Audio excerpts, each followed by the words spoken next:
अस्सलाम वालेकुम students. SEM stands for search engine marketing. Search engine के बारे में हमने बहुत कुछ पढ़ा है। सर्च इंजन का तारफ़ पहले हमने किया थोड़ा सा, उसके बाद on page, of page SEO, technical SEO के बारे में, लोकल SEO के बारे में काफ़ी सारा हमने पढ़ा है। इसमें एक ये जब सब एफर्ट आप कर चुके होते हैं, अपने तौर पे आपने सारे काम कर लेते हैं, अपनी जो आपकी वेबसाइट होती है उसको या अपनी किसी भी डिजिटल प्रेजेंस को जब आप लेके जा रहे होते हैं, उसकी रैंकिंग को इम्प्रूव करने जा रहे होते हैं, तो जितने भी काम आप कर चुके होते हैं, आखिर में कहीं ना कहीं समटाइम कुछ प्रॉब्लम आ जाती है कि हमें जो कंपटीटर्स होते हैं उनके ऊपर उनसे ऊपर हमें रैंक होने का मौका नहीं मिल रहा होता। इसकी बहुत सारी वजूहत हो सकती हैं। कल लास्ट एक टॉपिक में हमने पढ़ा था कि इसमें एक डोमेन अथॉरिटी और वेबसाइट एज जो फैक्टर है वो ऐसा है कि आप जितनी मर्जी एफर्ट कर लें, और अगर आपका कंप्यूटर स्ट्रांग है, उसका डोमेन बहुत पुराना है, वेबसाइट बहुत अरसे से काम कर रही है, 10-12 साल से काम कर रही है, उनकी जो उनके सोशल प्रूफ्स हैं वो भी स्ट्रांग हैं, उनकी यूज़र फीडबैक बहुत अच्छी है, तो उसमें फिर आपको टॉप पर रैंक करना मुश्किल हो जाता है। तो वहाँ पे जो हम स्ट्रेटजीज यूज़ करते हैं वो सर्च इंजन मार्केटिंग की करते हैं, जिसको हम SEM कहते हैं। SEM में फिर क्या होता है कि हम एड्स चला रहे होते हैं। हम आमतौर पे जो SEM में जो एड चलाया जाता है वो किसी न किसी लैंडिंग पेज को टारगेट करवाया जाता है कि आपकी जितनी ट्रैफिक होगी वो स्पेसिफिक लैंडिंग पेज के ऊपर लैंड करेगी, और उसके बाद वहाँ से लैंडिंग पेज आपका इस काबिल होना चाहिए कि उसमें वो सारी कंडीशंस जो पीछे हमने सर्च एंड ऑप्टिमाइजेशन के टॉपिक में पढ़ी हैं वो सारी अप्लाई होती हैं, कि वो एक सिंगल पेज जो है वो कितना अच्छा बना हो, जिसमें यूज़र एक्सपीरियंस भी बेटर हो, वो मोबाइल फ्रेंडली भी हो, उसके ऊपर जो कंटेंट है वो भी एंगेजिंग हो, इन्फॉर्मेटिव हो, तो उसके ऊपर फिर आप, ताकि गूगल का जो एल्गोरिथम है वो वहाँ से जो आपको बैक जो उसकी एक सिग्नल मिले वो इस तरह का हो कि आपकी वेबसाइट का जो ओवरऑल उसकी जो रैंकिंग है वो उसके ऊपर एक पॉजिटिव उसका इफेक्ट जो हो वो हो। बाकी इसमें सारे काम ऐसे ही होते हैं। कीवर्ड रिसर्च भी हम इसमें इसी तरह से करते हैं। कुछ फेसबुक के और गूगल एड्स के आगे आने वाले कुछ लेक्चर्स में हम बताएंगे, और कुछ हम बता भी चुके हैं कि वहाँ पे आपने कीवर्ड रिसर्च इसी तरह से करनी होती है, ऐड आपने बिल्कुल इसी तरह से बनाना होता है जिस तरह के हम गूगल में और फेसबुक में जाके बनाते हैं। क्रिएटिव का पूरा टॉपिक जो है वो इसी तरह का होता है, कंपेन्स बिल्कुल इसी तरह से सेट होती हैं, ऑडियंस बिल्कुल इसी तरह से टारगेट होती है, लेकिन सिर्फ क्या होता है कि आप उसके ऊपर एक स्पेसिफिक बजट जो है वो लगा रहे होते हैं, ताकि जहाँ पे सर्चेज हैं, जो SERPs हैं, सर्च इंजन रिजल्ट पेजेस हैं, वहाँ पे हमारी वेबसाइट जो है वो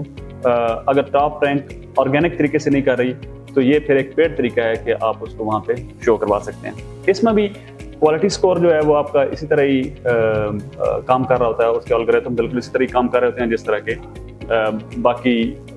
जो फैक्टर्स मैंने कल आपको बताए थे पिछले लेक्चर्स में, जिस तरह के उसमें होता है। इसमें जो चीज़ें मैटर करती है उसमें क्लिक थ्रू रेट होता है, उसमें जो कन्वर्जन ट्रैकिंग होती है, इन चीज़ों को आप देख के तो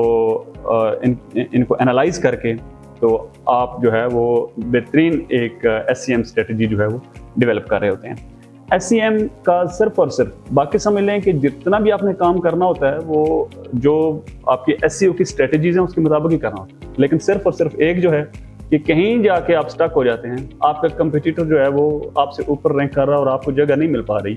या आपके कंपटीटर इतने ज़्यादा हैं कि पहले चंद पेजेस में आपको जगह नहीं मिल रही, तो वहाँ पे फिर आपको SEM का ऑप्शन यूज़ करना पड़ता है। इसमें भी फिर एक प्रॉब्लम होती है कि अगर आपने उसके ऊपर एक मखसूस बजट जो है वो लगा दिया है, लेकिन उसमें आप देखते हैं कि फिर जो पर क्लिक उसमें चार्जेस हैं, और जो उसके ऊपर जो ऑटोमेटिक बिडिंग हो रही होती है,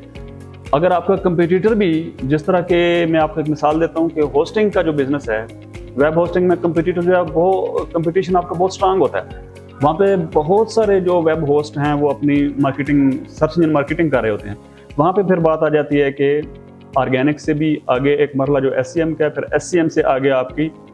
हाई बिडिंग का है कि ऑटोमेटिक सिस्टम जो बिड का रेट मुतय्यन करेगा, सबसे ज़्यादा पर क्लिक जो पार्टी ऑफर करेगी उसका जो लिंक है वो ऊपर रैंक करेगा। इसमें ऑब्वियसली ये सारे के सारे फैक्टर इन्वॉल्व होते हैं। आपका जो कीवर्ड, आपकी जो कीवर्ड रिसर्च है, रेलेवेंसी है, اور جو آپ کا کوالٹی سکور ہے وہ اور سارے جو SEO کے فیکٹرز ہیں وہ اس میں اپلائی ہو رہے ہوتے ہیں. لیکن یقیناً سب سے بڑا جو فیکٹر اس میں بن جاتا ہے وہ یہی بن جاتا ہے کہ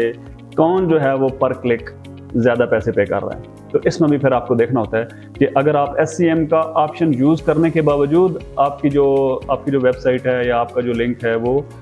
کسی پرومیننٹ جگہ کے اوپر جو ہے وہ ڈسپلے نہیں ہو پا رہا, تو پھر آپ نے اپنا مارکیٹنگ بجٹ جو ہے وہ انکریز کرنا ہوتا ہے. اس کے مختلف طریقے ہوتے ہیں. آپ مختلف طرح کی کمپینز, مختلف طرح کے ایڈز اور انالیٹکس کو دیکھ کے, ڈیٹا انالیٹکس کو یوز کرنے کے بعد کافی ساری اسٹریٹجیز ڈیولپ کرتے ہیں. اس میں پھر AB ٹیسٹنگ ہوتی ہے. آپ مختلف طریقوں سے ٹیسٹ کر کے دیکھتے ہیں کہ کون سا طریقہ جو ہے وہ زیادہ افیکٹو ہے اور اس کے ذریعے ہماری جو رینکنگ ہے وہ بیٹر ہو رہی ہے, ہمیں اچھی ٹریفک جو ہے وہ مل رہی ہے. تو آخر میں اس کو سمرائز اس طرح سے کروں گا کہ آپ نے جب SEM کا آپشن یوز کرنا ہے اس سے پہلے کم از کم 3 سے 6 مہینے آپ نے آرگینک ریچ بڑھانے کے اوپر پورا زور لگانا ہے. جتنی میں نے آپ کو چیزیں سمجھائی ہیں آن پیج میں, آف پیج میں اور ٹیکنیکل SEO میں اور پھر لوکل جو SEO ہے اس میں آپ نے پورا زور لگانے کے بعد, ڈیپ کی ورڈ ریسرچ کرنے کے بعد پھر آپ نے SEM کی طرف جانا ہے. اور SEM کی اس کے اوپر بھی جو آپ کی لو بجٹ ہے وہاں سے شروع کرنا ہے. دیکھیں اگر آپ کو SEM سے پہلے ہی آپ کے جو مطلوبہ ریزلٹس ہیں وہ ملنے شروع ہو جاتے ہیں تو اس سے اچھا تو اور کوئی آپشن نہیں ہو سکتا. لیکن اگر یہ سارا کچھ کرنے کے باوجود آپ نہیں کر پا رہے ہوتے اور آپ کے پاس آخری حل یہی ہوتا ہے کہ ہم نے SEM کی طرف ہی جانا ہے, تو پھر لو بجٹ سے شروع کریں, اس کو آہستہ آہستہ انکریز کرتے جائیں اور آخر میں جو آپ کے جب مطلوبہ ریزلٹس جو ہیں وہ اس سے ملنے شروع ہو جائیں تو اس کے بعد آپ جا کے اس کو کلوز کر لیں. آج کے SEM کے ٹاپک میں اتنا ہی. اپنا خیال رکھیے گا. اللہ حافظ.